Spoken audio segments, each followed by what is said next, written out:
My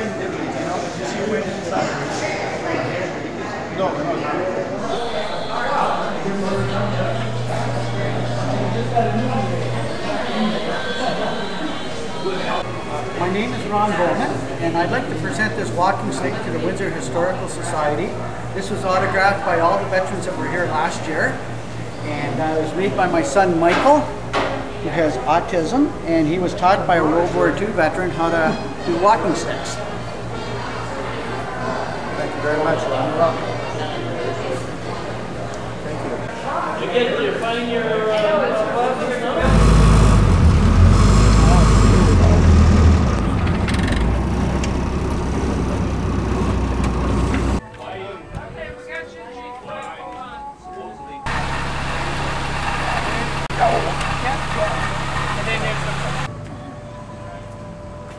He's moving.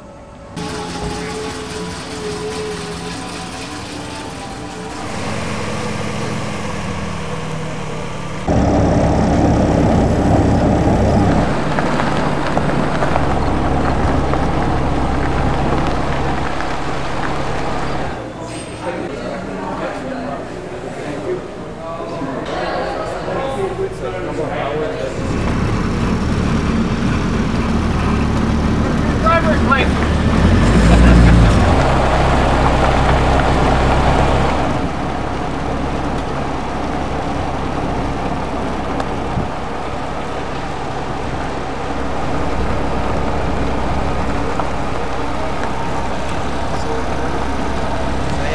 Toggle rope, and it's I think one of the coolest things in World War II.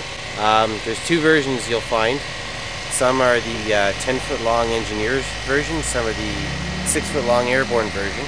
This one here I made myself, and it's sort of halfway in between the two lengths because it needs to be able to fit me, but I usually should have had the 6-foot airborne one. Just cut the ends of a gardening tool off, put a groove in the middle, splice the rope, which is, I think this is sisal or hemp. I think this is hemp.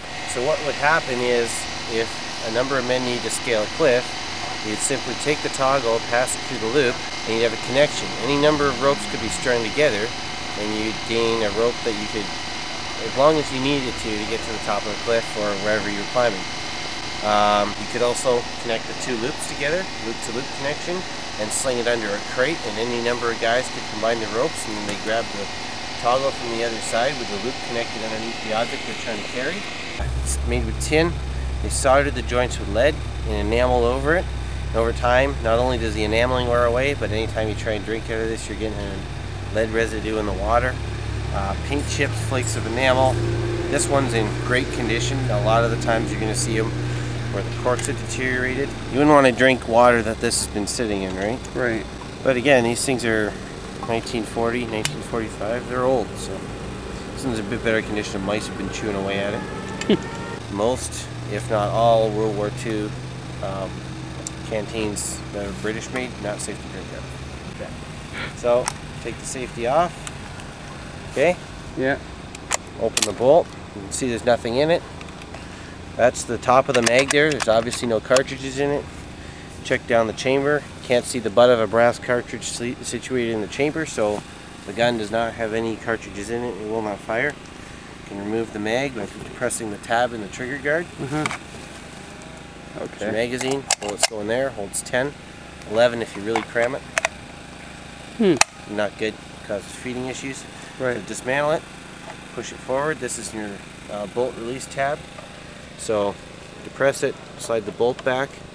Now you can flick the head of the bolt up and slides backwards out of the receiver. Basically, the magazine feeds the cartridges so they come up in front of it, and the bolt slides forward and catches the rim of the cartridge, and as it slides forward, shoves the cartridge up into the chamber of the magazine, rotates and locks it in. So here's the bolt head. This is your firing pin. It's your lever with your spring. It's under quite a bit of tension.